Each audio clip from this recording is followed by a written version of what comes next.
Hey, good morning to all joining people joining from the US, and good evening to everyone joining from Europe and Asia. We hope that you are in the best of health and spirits today. Uh, I'd like to welcome you all to the live thought leadership panel discussion series. This session is titled "Future Proofing Your Applications for the Cloud." I am your host today and moderator today, and my name is Pradeep Kittivasan. I'm a project manager and solution consultant at Aspire Systems. I'd like to introduce our panel members. Uh, we are delighted to have Mr. Victor Farsik, who is a noted DevOps thought leader. Victor is currently working as a principal DevOps architect at Boatfresh. He was earlier part of CloudBees. Uh, for people not familiar with CloudBees is the team that built Jenkins. Jenkins is arguably the best CI/CD tool in the market. Victor was part of the team for many years. Victor is also a member of the Google Developer Experts and Docker Captains group. He's a published author. He runs his own podcast. So he's a person who dons multiple hats and is a techie at heart. Welcome, Victor. Thank you. Joining him and me are two esteemed colleagues of mine. Jyoti Rangarajan, she is a principal architect at Aspire Systems. She has architected more than 50 SaaS solutions for different industries. She provides thought leadership and strategic and technical direction, helping customers move up the value chain in cloud DevOps and building SaaS solutions. She has architected Texelo, which is one of the products or solutions offered by Aspire for computer software companies that have SaaS products. Joining us is also Sridhar Prabhakar, who heads our DevOps practice. He has more than 16 years, in software engineering and DevOps, and he has played a significant role building several enterprise level applications. Welcome to the session, Sridhar and Jyoti. Hi.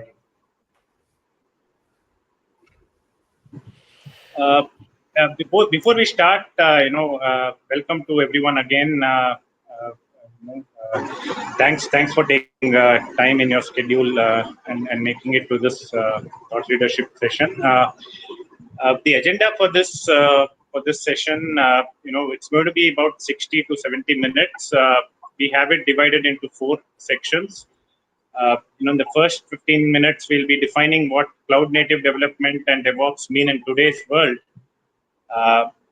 And then we'll move to in the second 15 to 20 minutes, we'll talk about what are some of the myths around cloud native development and DevOps, and how these myths can be busted by our panelists.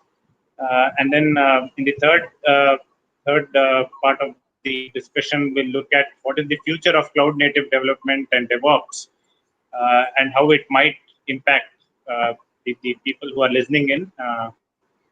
And then the last 10 to 15 minutes, we'll open the floor to the audience, and you can send in your questions, and the panelists will take those questions. So without further ado, let's start the discussion. So if you look at the industry, DevOps and cloud native development have become hugely popular among enterprises and product companies. If you see, DevOps increases the productivity of organizations by ensuring continuous and frequent delivery. Cloud native development, on the other hand, has brought in agility and flexibility to product teams. So I'd like to start by addressing my first question to Sridhar. So there is a lot of definitions around DevOps. Right? People associate it to different things. To some, it may mean CI/CD. To some, it may mean managing production releases. So there's a wide definition that is attributed, and the definition is to some extent skewed as well. would you like to explain to the audience what DevOps covers and what are the objectives of a team which is doing DevOps? Sridhar? Right. Thanks, Pradeep. So to me, DevOps is a function in the SDLC, right? Whatever model that you have, be it waterfall or an agile process or be it an agile squad based model, whatever it is, the model has multiple functions, development, testing, and so on. So when your artifacts move through those functions, DevOps is a parallel function that basically helps it move along faster and safer in an approved manner, right? Uh, I mean, I'm pretty sure there are multiple views for it, and I'm pretty sure we will hear about all of them. But yeah, that's my view of what DevOps is.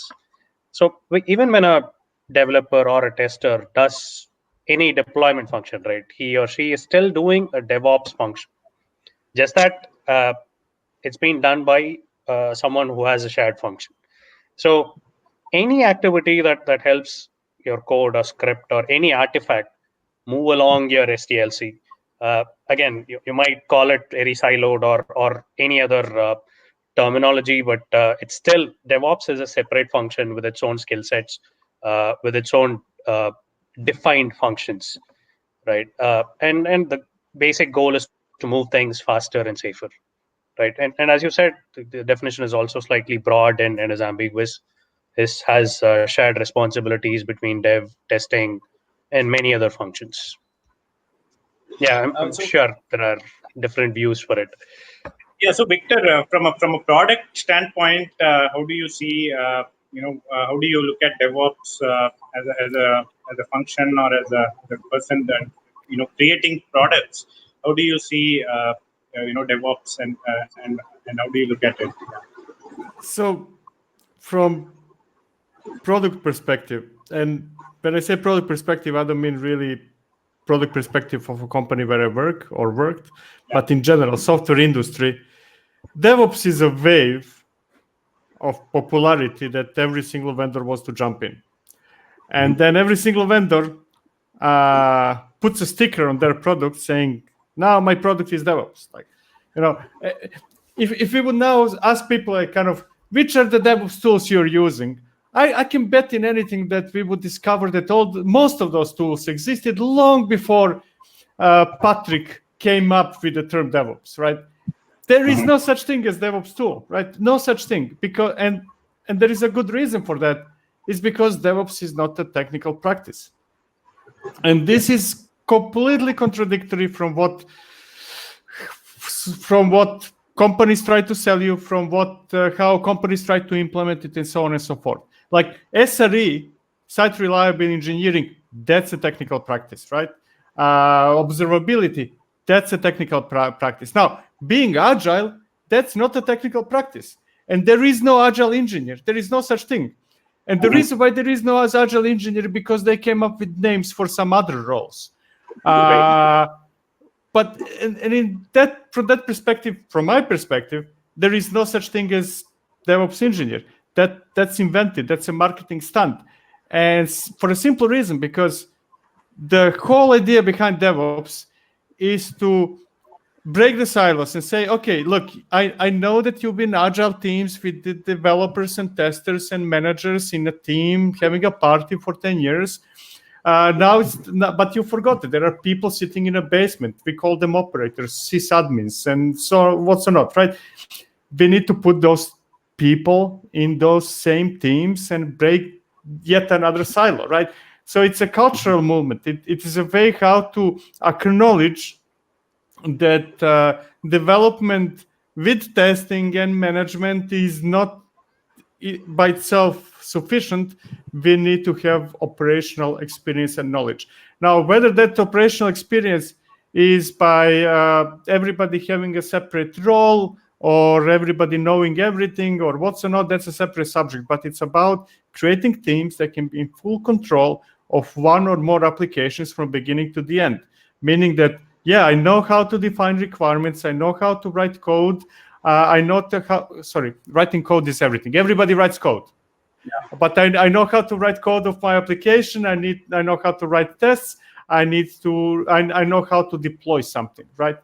And when I say I don't mean that a single person should know all those things, but the team definitely should be in control. So creating a DevOps department is completely opposite of what DevOps is, because DevOps department is yet another silo. It's yet another way to rename shared services or operations or sysadmins or whomever was the fastest into a new fancy title. But yeah, you can be SRE. That's a practice. You can have yeah. So you mentioned that DevOps has been around for a while. Or from the beginning of software engineering, DevOps has existed in some form or the other. But nobody bothered to give it a fancy title or the thing. So how has it emerged in the last few years, and why do you think that this phenomenon has come up, and why is it that people want to give it special attention? Me? Yes. So why it appeared, I don't know, 5 years ago or maybe more, because Patrick Debois came up with the term. And it's simply acknowledgement that the whole agile movement forgot that there are people that are excluded from that party, right? From the movement and what's not. And I see it as a course correction, right? The same thing like microservices is not new. We had SOA before. SOA, the same as microservices, but as idea, not as implementation. Now SOA went in a completely wrong direction from idea that it was. So we had to reset and say, okay, so you misunderstood what SOA is. How about if we call it microservices and start over? And maybe second time you will do it right. But it's definitely different profiles, different roles, collaborating tightly is not a new thing. That's definitely not a new thing, no matter how we call it. Sure. So moving to cloud native development, Jyoti, since I know DevOps and cloud native development are closely linked. I mean, you have a lot of services offered by cloud itself that help you do DevOps seamlessly. How do you look at cloud native development, and how is it different from traditional development practices? Yeah. Just first, let me start with the difference between cloud-enabled and cloud-native solutions, right? So cloud-enabled solutions are designed to be deployed in traditional data centers. Although many of these applications are being retrofitted and sold as cloud solutions, in reality, they have poor limitations that offer none of the minimal flexibility of a true cloud-native solution. The major goal of the cloud native development approach is to build apps faster while improving quality and also reducing the risk. More specifically, it's a way to build and run responsive, scalable, and fault-tolerant applications on the cloud. Now, cloud native applications are nothing but a collection of small, independent, granular, and loosely coupled services, which are designed to deliver well-recognized business value with maximum agility. It provides a consistent development and automated management experience on cloud. And most proven industry standards for cloud native application developed, as we also discussed, was containers, microservices, and with an inbuilt dynamic orchestration. So how has cloud helped DevOps flourish, right? So DevOps and cloud have emerged, I would say, together in the last few years. So how has one cloud helped DevOps, and vice versa? How has DevOps in turn helped cloud providers design better solutions? So do you want to? I think you can, both Victor and Jyoti can take that. Yeah. So probably, okay, go ahead. Go. Yeah. Jyoti, you can take that. Okay. So I'll probably just take one example of a leading cloud provider, AWS, right? So just to look at what services they offer in this space. Now, AWS has been continuously strengthening the DevOps PaaS service for the past few years. It has various services like code commit, code pipeline, code deploy. which all enables you to set up a seamless CI/CD pipeline without you having to manage your build and deployment service. It also integrates very beautifully and well knitted with all the AWS services, and obviously without having to spend much of effort and cost. Of course, it has shortcomings compared to many giant players, but then the cloud providers are actively working to bridge it. And they're also building this ecosystem continuously. In fact, AWS has recently introduced AWS Code Guru, which is a service for code review and for enforcing best practices in cloud, and also for recommending performance guidelines. And I just took an example of AWS, but so are other services which are completely concentrating on this space. Over to Victor, you. yeah, you want to add? Yeah, same question to you, Victor. How have cloud and DevOps helped each other, cloud providers and DevOps solution providers? I would rephrase it how DevOps was a necessity for cloud native and vice versa. And then they enforced each other for a simple reason that things are changing, right? And you mentioned before, like microservices, let's say, right? Right. Now, if you're talking about microservices, we're talking about a company that had 20 applications, now has a couple of hundred applications, right? And and probably there, instead of delivering it twice a year, delivering it once a month, once a week, many times a day, right? And all those concepts really mean that the traditional division of work does not work anymore, because if I have now 100 services, I cannot keep opening Jira tickets and sending it to operations department, who is going to be swarmed with requests, right? They would be receiving hundreds of requests. Deploy this. No, I changed my mind. I want to deploy that one again, and stuff like that. That simply does not work. So with that movement of everything being faster and having couple of actually factors. Everything being faster than it was before, everything being smaller than it was before, and the frequency, and everything being smaller means you have much more of everything than you had before, and the simply desire of people to self-manage themselves. When you combine all those three things, you get the recipe for DevOps, right? Or for that creating self-sufficient teams, simply because it cannot be done any other way. It would be close to impossible, as I said before. Imagine a single team can easily produce 5 releases to production today, and then you multiply that with whatever you want, right?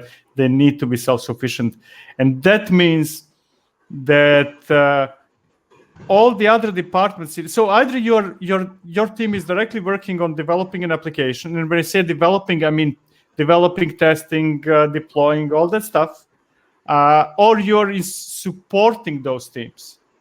You're effectively, if you're in that second group of people, you're effectively becoming within your companies a person that has the same role as AWS, right? You're creating services for others to consume. You are not waiting for Jira tickets to do something.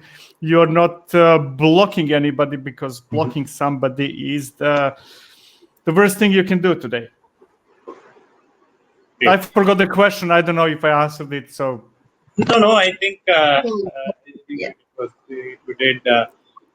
So I mean, just to back your point, right? If you look at cloud native development, it has doubled in the last 3 years, and DevOps also, is the acceptance of DevOps tools and technologies are also improving or doubling roughly every 2 to 3 years.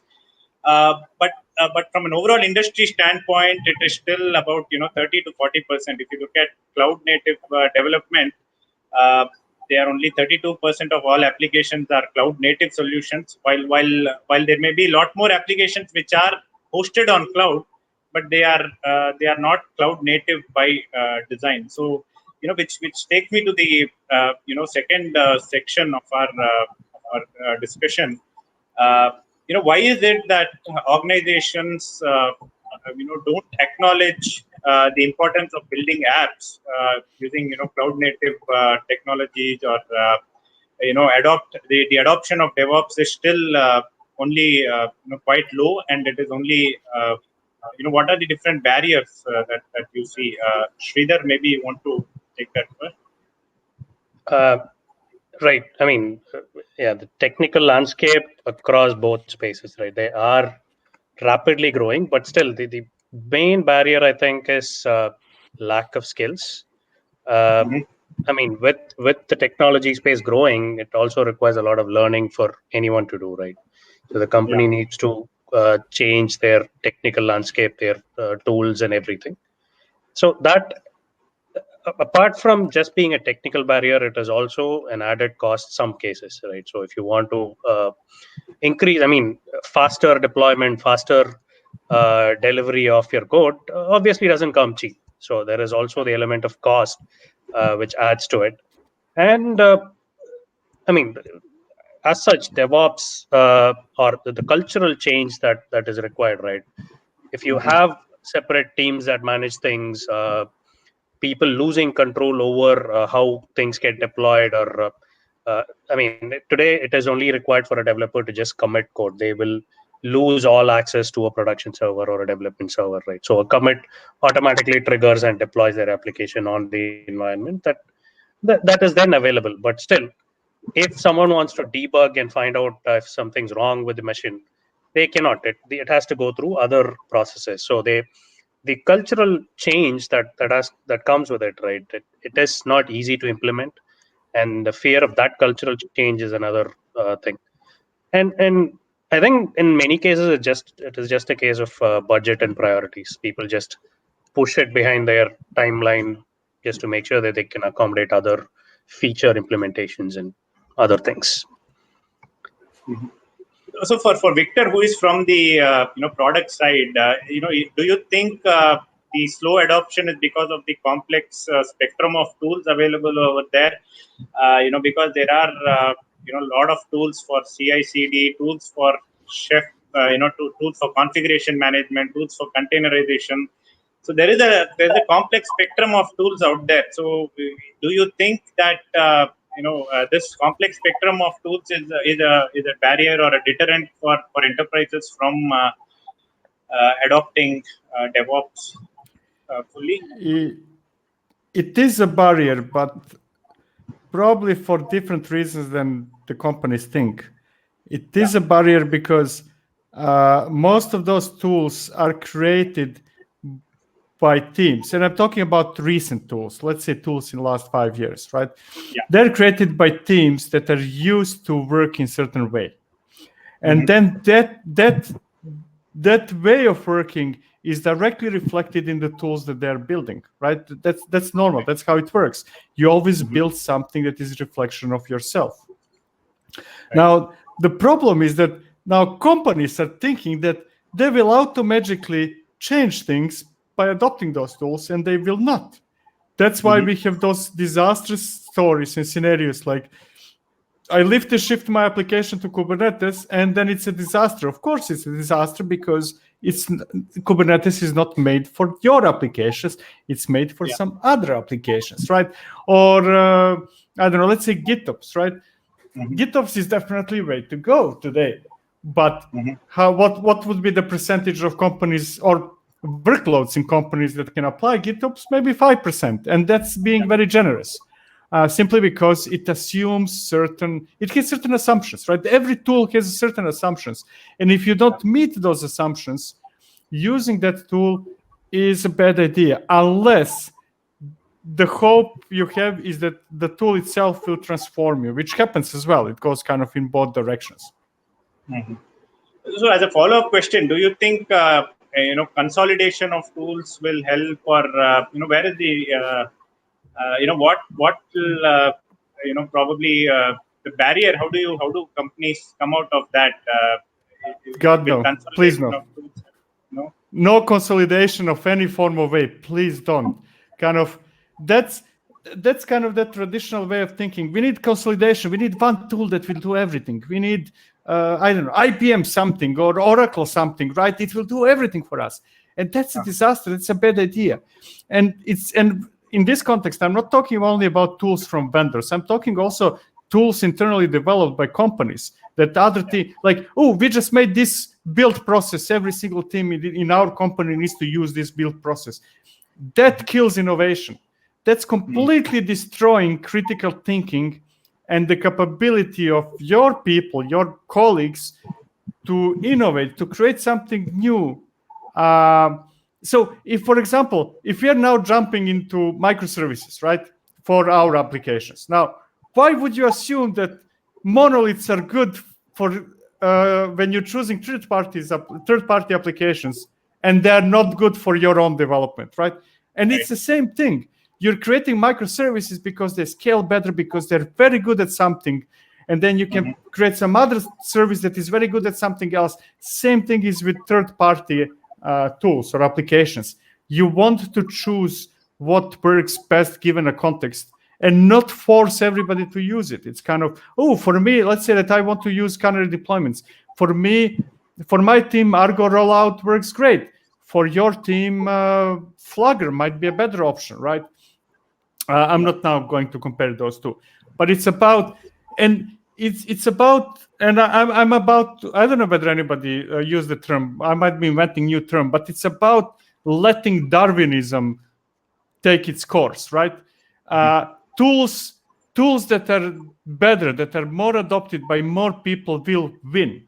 Kind of it's natural selection instead of forcing, oh, I chose, we need to use this database. That's bad, right? Eventually, the people in your company, if you let them the freedom to choose, if you give them that ability, they will eventually converge into smaller number of tools after initial Wild West type of approach. That's a unique way of looking at it. But to Sridhar, question to you is, how do you categorize an organization in terms of maturity, right? Is there some kind of maturity index already available, or how is it measured? What kind of attributes do companies have to consider? If you're looking at a DevOps maturity model, so to speak. Right. So, I mean, I typically attribute the level of automation to maturity, right? So, as long as everything, I mean, even if your system can automatically write code, that's amazing, right?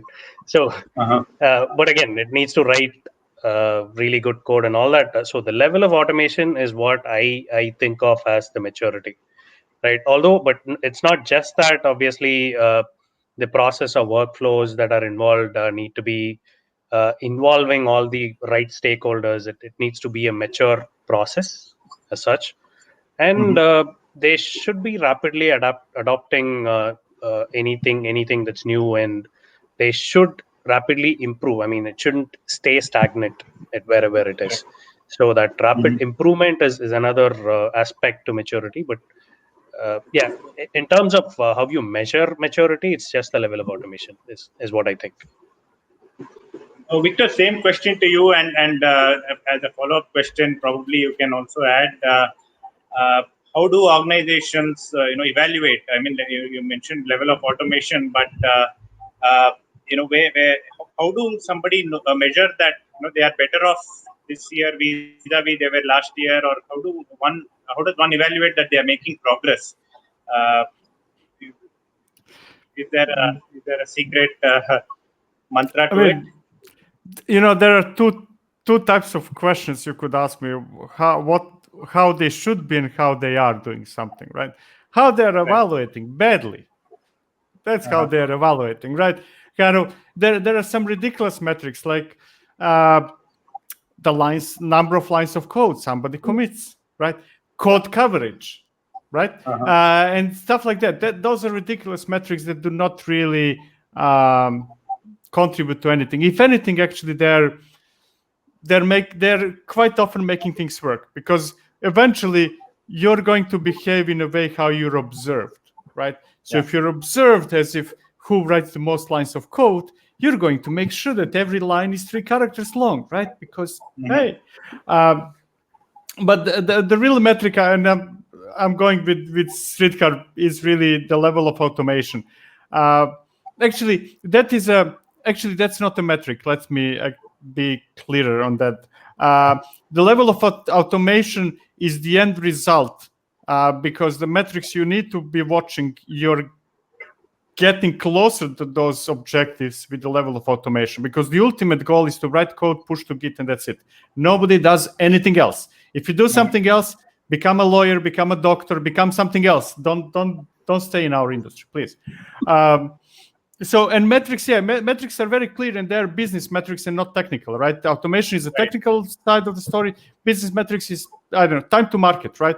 Mean time to recovery, and so on and so forth. There are quite a few metrics which you usually have to combine to get something. But if I would have to pick one, that's time to market, right? Every business wants their users to get the feature faster than somebody else. Yeah. And as long as nothing explodes by going faster, you're doing well. And now we're going back to automation. Is from Sridhar, is that the only way to go faster to market is to have more automation, because to remove part of the work so that you can concentrate on something else. Yeah, I mean, in layman's terms, you can also look at probably the duration of the sprint. If you're doing a release, 2 weeks or 1 week, that probably also, gives some indication in terms of. Not really. Duration of the sprint is arbitrary, right? I can have a sprint of a day, a week, a month. That's not tangible, right? That's just a random number that somebody puts. What really matters is how frequently you deliver something tangible to user. Now, whether I can have a sprint. Actually, if you ask me, I think that sprints are a bad idea to begin with. I think that we should be abandoning sprints as an idea, because we should go more towards maybe something closer to Kanban. Simply, I'm working on this. When I'm finished, it goes to production. Why would I wait for the end of sprint? Oh, yeah, it's a third day of the sprint. Let's wait until the rest of the 2 weeks of the sprint for me to deliver it. No, I'm finished. It goes to production. I think that's probably a very idealistic scenario that you have. It is, and this is and that's the important thing. Now, most of the teams, most of the companies are very far behind. They will not get there anytime soon, or never. But still, for you to understand what is the next step for you as an organization, you need to understand what is your long-term objective, what is the long-term vision, right? The long-term vision is for people to write code, push to Git, and that is deployed immediately to production unless one of the steps in your pipeline fails. That's the long-term vision. And you will not be able to get there anytime soon, and that's okay. But if you know that that's your objective, that that's the point in space, then you can say, okay, now I should do this, now I should do that. I cannot go straight to that objective, but at least it's like, I don't know if any of you sailed ever on a boat. You don't go straight line, you go left, right, but you still have the destination, and that's the destination. I think all of us agree that actually in this section, what we discussed was having a good tool strategy, and automation is key. And then from a microservices standpoint, you can either do incremental or complete replatforming depending on where you are. Moving to section 3,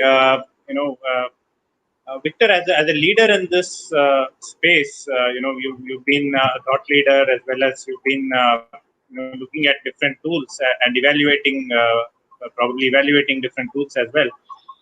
Where do you think the current level of maturity of the tools is, and do you think there's a lot more room for improvement, and where do you think is this industry going towards?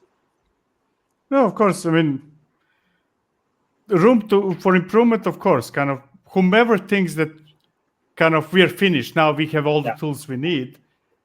Does not understand well how software industry works, because the moment you get to some point, then your target becomes higher, right? And it's continuously getting up. The expectations are continuously getting higher. So yeah, we did not reach. We will never reach the level of maturity because the target changes all the time. Now, of course, there are some tools that are more mature than others in terms of how conservative you are when picking the tools, because we can define different levels. You can be a company that actually does not adopt tools but creates its own tools, like Netflix, Google, and so on and so forth, right? Then you can be the company that is on a first wave of adoptions of the tools. Those would be the companies that, let's say, adopted Kubernetes 3 years ago. Then you have those laggers that are adopting Kubernetes now, and this is important, then you have 90% of the rest of the world that is so far behind that we don't know when they will adopt. But as soon as you get to that third level, which I just invented, it is mature. Like Kubernetes, we know it's mature, right? Now, the problem that people say is that, but this does not work with Kubernetes, or this is not great. And they misunderstood that actually those things were not possible before. So you're comparing apples with oranges, kind of, look at this is buggy in Kubernetes. Yes, because nobody did it before, right? Or not for the masses. But yeah, we know cloud is mature. Kubernetes is mature. Kubernetes ecosystem is not mature. And this is where I like to divide things. That's the next barrier. Next, what we are probably going for now, I mean, there are many things we are going for, but one of them is actually creating good Kubernetes distributions, for example, right? Going serverless. Serverless, FYI, is not going to be functions, it's going to be Kubernetes. It's just that you, dear listener, as a user, you will, a few years from now, you will not even know that there is Kubernetes. Kind of like, it will become so low level that you will say, Kubernetes, what is that? I don't know. Just like nobody's thinking about Linux kernels anymore. I mean, 2% of the people. Right. Again, I forgot the question. That's what I do. No, I don't know whether I think you did answer in the earlier part. You did mention that tools continue to evolve, and companies should not stop innovating because then the concept of software engineering is built on that premise that innovation is, There is one thing I would like to say, just because you just mentioned the word innovating. Let's not fool ourselves. 95% of the companies are not innovating, and they cannot innovate for a simple reason, because the only way to innovate is to be on the edge, right? So you need to be beyond containers, Kubernetes, serverless to innovate. So I just want to clarify, innovation in most companies means, hey, I can have people who are actually learning what the new tools are. It's not really innovation. No, the other way is, most companies use SI partners like Aspire, but the challenge again, question to you, Jyoti, is how do SI partners like Aspire keep learning and keep ourselves abreast with the trends happening and also picking up newer skills that are emerging in the market? How do we do that? Yeah, I think as an SI partner, right, we have the opportunity to work with multiple customers who are in various levels of maturity. So we come across a lot of challenge and hence learn, right? So we keep learning in this process, and we also try to pass back that learning back to the customers. So at least from Aspire's perspective, from our experience, we invest heavily on converting what we've learned into reusable artifacts that can be consumed with very minor modifications by customers, because many of the times the challenges probably at least at certain level are the same, right? Now over a few years we had been executing, at least in microservices and DevOps space, multiple such projects, and we have developed accelerators in the space that will help the customers. This will provide many things like architectural blueprints, your common components, your infrastructure as a code, your pipeline as a code, all out of the box, which we just need to probably tweak a bit to start.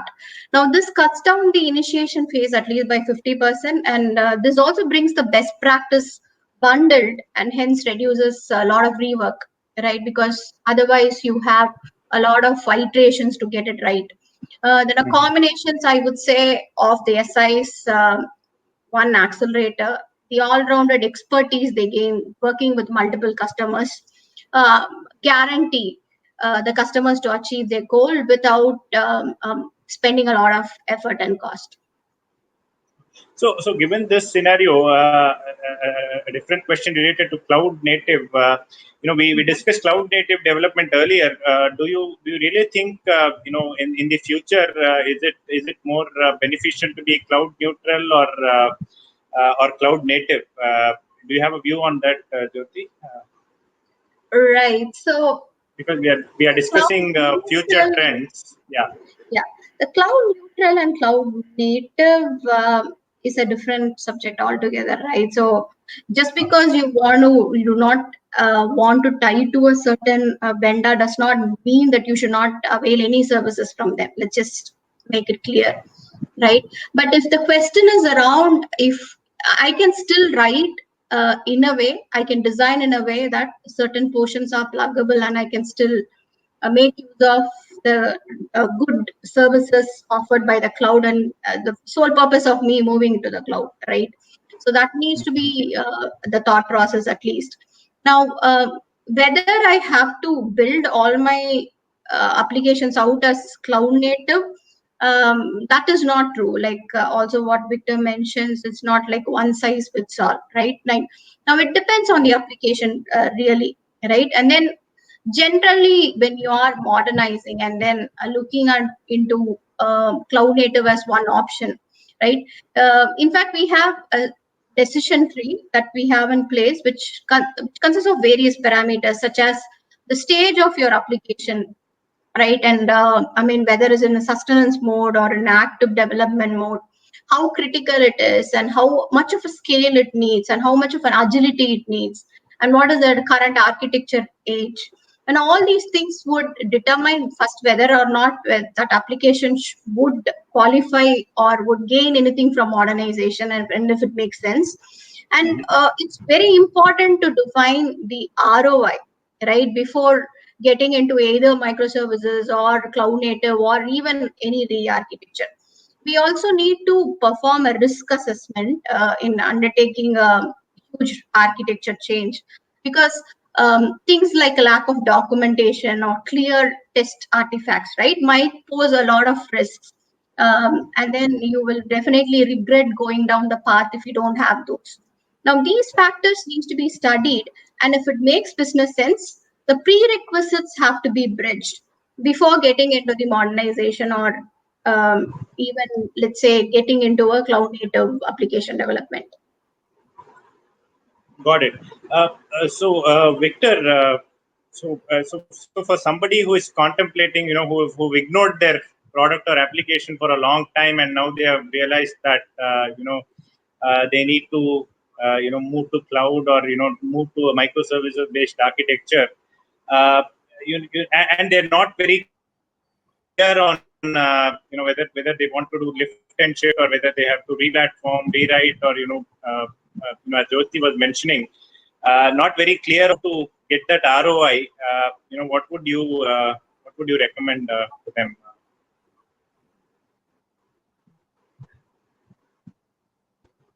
Is it worth spending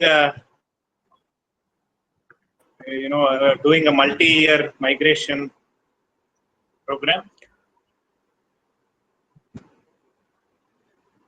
Victor, I think you're on mute. Yeah, Victor, you're on for mute. that, yes. Sorry. So often it's not worth it because basically what you're saying, and let me kind of, you tell me whether I interpreted what you're saying right? We have a company, a team that has a product that neglected that product for 10 years, right? Yeah. And now says, hey, I want to modernize. So really, what's the sudden change?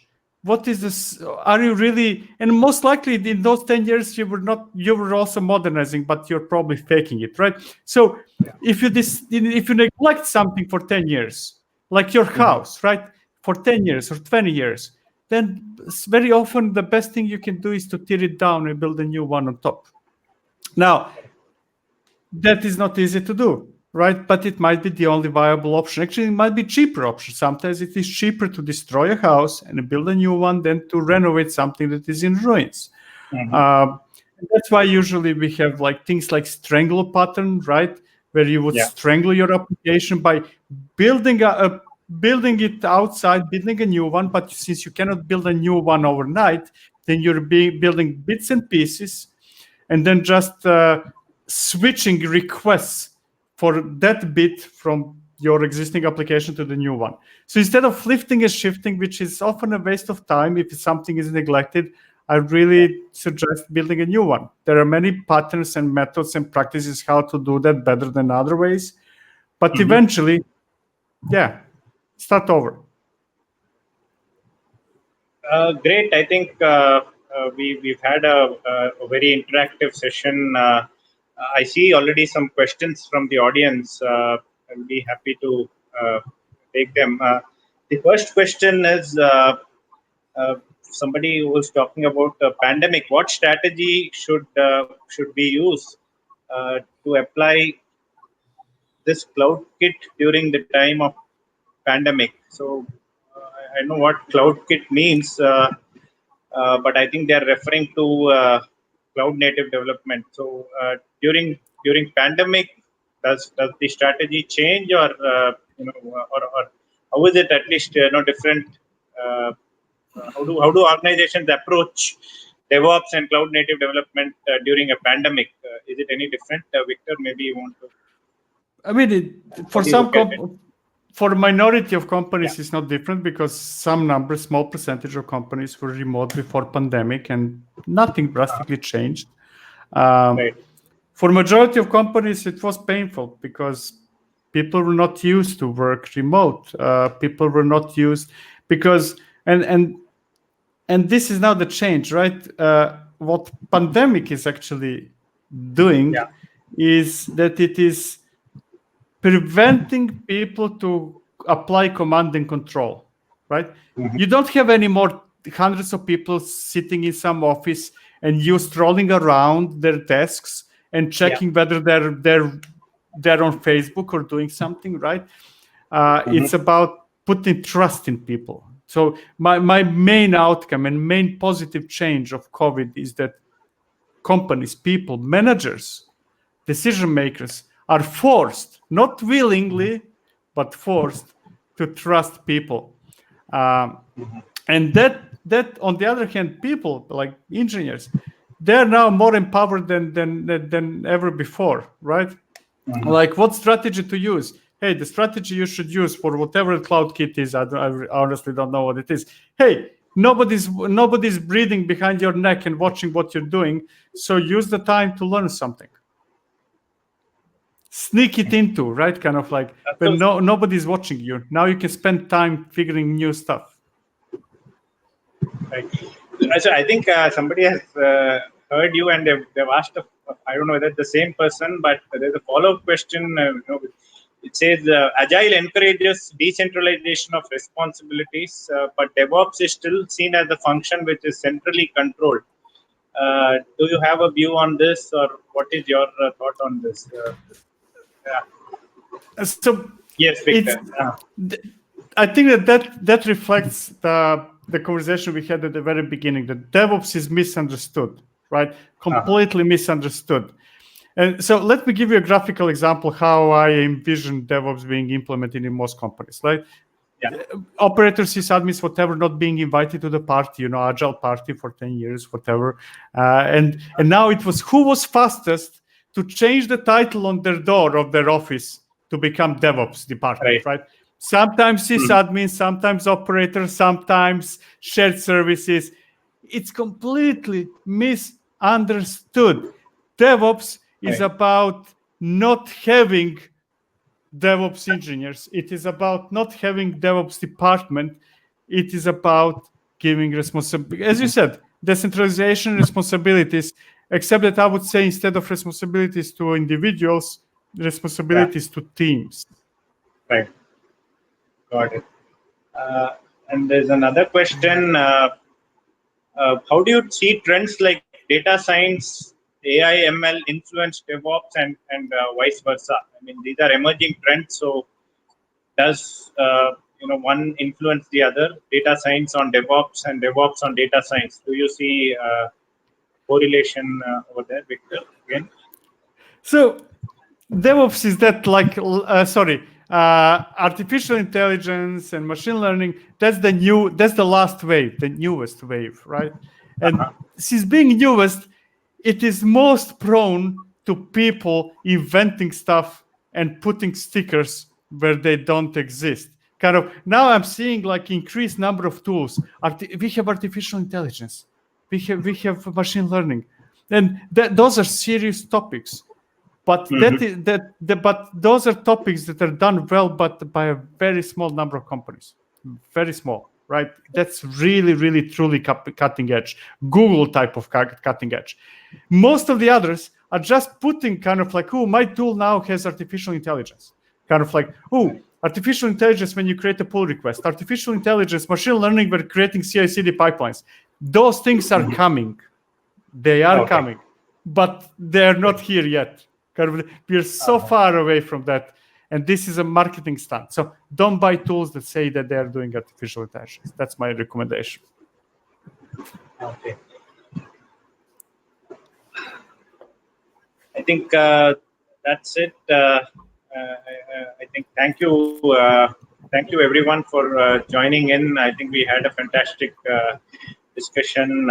Thanks to Jyoti, Sridhar, and thanks especially to Victor for taking time off today and sharing your wealth of experience with not just us but also to the audience joining in. I hope we are all better informed and some of the objectives of the session were met. For people who couldn't sign in, this link will be sent to you. And for those who signed in but couldn't ask questions, you can also write to us. The link to this will be sent to you. You can reply to the email, and then we'll see if we can either get Victor or Jyoti or Sridhar to reply back to any of your questions that you weren't able to ask in this forum. So thank you everyone again. It was nice, great talking to you. And for people in APAC and India, I know it was a bit late, so thanks Ingrid for joining. Have a great evening or have a great afternoon wherever you are. Let's catch up in another session of Thought Leadership series pretty soon. Thank you everyone. Have a great day. Bye. Thank you. Cheers, everyone.